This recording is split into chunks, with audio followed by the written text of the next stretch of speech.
Hey guys, Boss with Moss here, and I have a Towers Turbo deck profile that I got first place at Columbus with. And let's get started.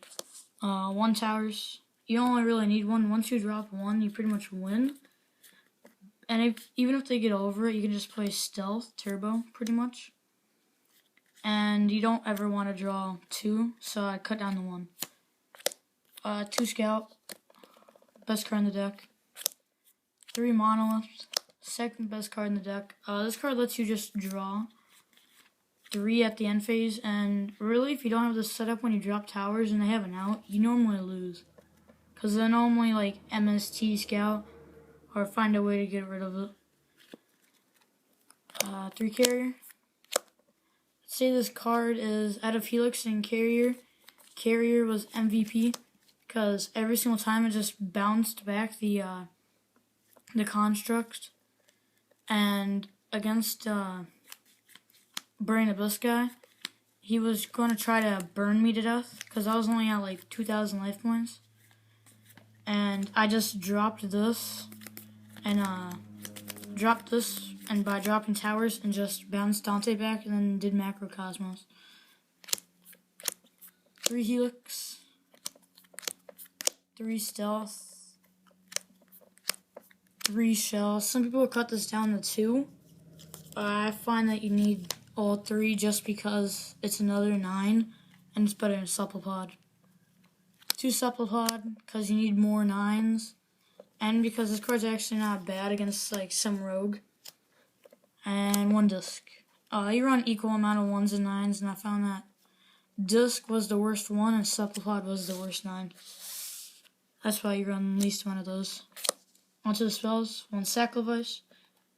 Personally, if this card didn't make the infernoid matchup better and didn't make the rogue matchup better, I might cut that. And also you can summon Stealth if you don't have towers, or if you don't want to drop it, you can just drop Sacrifice on Stealth. 1 Day. It's either you sided, if you want to side 4, you'd side this and 3 into the void out. Like last round versus psy-frames, I sided that out because I didn't want them to have more turns and more draws. 3 Summoner Art, search Scout Monolith. 3 Wavering Eyes, search Scout Monolith, and if you want to go into an extra deck play, search Disc. 3 Upstart, draw. 3 Into the Void, draw. 3 Chicken Game, draw. 2 Terraforming to search the 2 Chicken Game, and the side deck to Necro Valley. Onto the extra deck, I play 1 Degusto. I play that just in case if I go into like a ring 5 play and detach like Monolith or Scout, this can bring them back.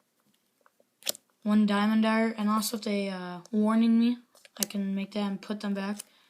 1 Diamond Dyer, Castell, Excessa Knight, Dweller, Arc, that combo, and I also run Pallades, Durandal, and I'm 7 for that. 1 Volcasaurus, 1 Big Eye, 1 Gaia Dragon, 1 Felgren. I never actually went to the extra deck, so extra deck doesn't really matter. 2 Maxi, that was for BA. 3 Flying Sea. I'd probably cut that down to 2, since normally I just win the BA because Towers is an auto win.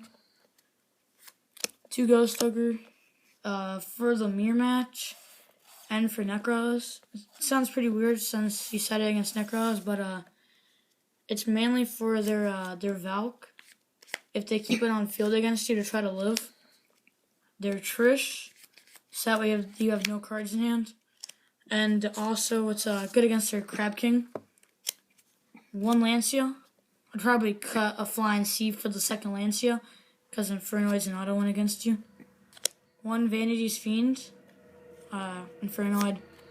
Towers, I didn't ever side this in. I'm probably going to take it out of the side deck, maybe for a 3rd Lancia, but that card's pretty bad. 1 Necro Valley, this is for pretty much everything. 3 Decree, Trap Decks. 1 Macro. This card's pretty weird, but it's normally an auto win against some decks if you just use it. So That's all for the deck profile. Like, comment, and subscribe. Boss with Moss signing out.